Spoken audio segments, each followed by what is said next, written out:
తెలంగాణ శాసనసభ నిరవధిక వాయిదా పడింది. శీతాకాల సమావేశాలు 5 రోజుల పాటు సాగాయి.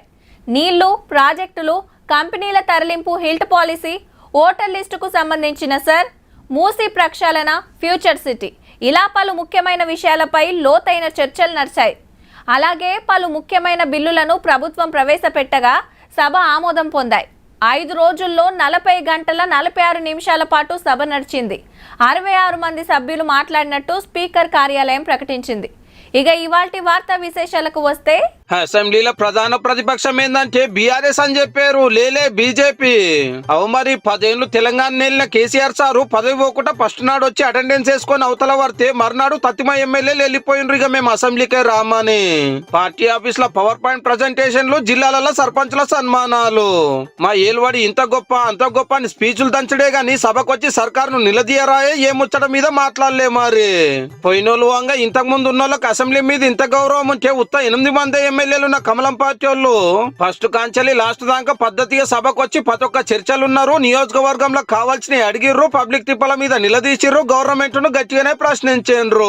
ఉన్న సిటీలో మీరు చేయడానికి మీకు నిధులు లేవంటారు, డబ్బులు లేవంటారు, చేతులు రావు. కానీ ఎక్కడో ఉన్నటువంటి ఫ్యూచర్ సిటీ గురించి మేము చూస్తామా, మా పిల్లలు చూస్తారా, మా మనమలు చూస్తారో తెలియనటువంటి ఫ్యూచర్ సిటీ కోసం ఆలోచన చేస్తున్నారు. మీరు 2 నిమిషాలు ఎక్కువ అధ్యక్ష, ఎందుకంటే వీళ్ళు లేరు బీఆర్ఎస్ లో 2 మినిట్స్ అధ్యక్ష. ప్రజల సమస్యలు కూడా చెప్పకపోతే ఎప్పుడు మాట్లాడతాడు సామాన్యుడి గురించి? అసలు ఎందుకు అసలు ఈ శాసనసభలు ఎందుకు వచ్చి నాకు అర్థం కావట్లేదు. 2 నెలలకు 2 లక్షల జీతం తీసుకున్నాడు, 2 గన్మెన్లను పెట్టుకున్నాడు. పింఛన్ల మొత్తాన్ని ఇంకెప్పుడు పెంచుతారో? వేల కోట్ల రూపాయలు కేంద్రం నుండి నిధులు వచ్చినాయి తప్పితే జిహెచ్ఎంసీలో విలీనం తర్వాత ఆ గ్రామ కంటాల పరిస్థితి ఎట్లా, దాని మెయింటెనెన్స్ ఎట్లా, దాని నక్ష ఎట్లా? నీళ్లు, ప్రాజెక్టులు, వ్యవసాయం, కాలుష్యం, పింఛన్లు, పథకాలు ఇట్లా ఎన్నో ఎల్ల పెట్టి ఆఖరికి లీడర్ల భాష బాగుండాలని ముచ్చటగినే చెప్పిన్రు. హైదరాబాద్ పట్టణం వరల్డ్ క్లాస్ అంటారు, మన మాటలేమో థర్డ్ క్లాస్ కు పోతున్నాయి. ఈ వరల్డ్ క్లాస్ థర్డ్ క్లాస్ ని కొంచెం చూసుకుంటూ ఏ ముచ్చట ఎట్లున్నా అసెంబ్లీకి వచ్చి ఇంత మంచిగా మాట్లాడారు కాబట్టి ఆఖరికి కాంగ్రెస్ ఎమ్మెల్యేలు కూడా తారీఫ్ చేసిరు బీజేపీ వాళ్ళను.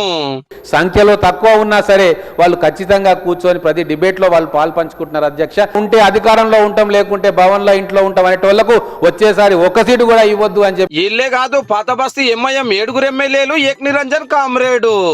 ఆఖరికి కొత్తగా అసెంబ్లీకి వచ్చిన నవీన్ యాదవ్ అన్న కూడా 3-4 మాటల మైక్ తీసుకున్నాడు సమస్యలు చెప్పటానికి. పార్టీ మారిండ్రని అనర్హత కేసులో ఇరుక్కున్న ఎమ్మెల్యేలు కూడా బాజాబ్తా వచ్చిర్రు, ప్రతి ఒక్కటి ఎల్లబెట్టిండ్రు. బీఆర్ఎస్ లో కథ ఎట్లుంటదంటే రావాల్సినప్పుడు దుమ్మాలు కొట్టి 4 రోజులైతే దమ్ముంటే అసెంబ్లీ పెట్టుర్రి, మీ సంగతి చూస్తాము, మీ భాగవతం బయటేస్తామని మళ్ళా డైలాగులు దంచుడు గ్యారెంటీ పో.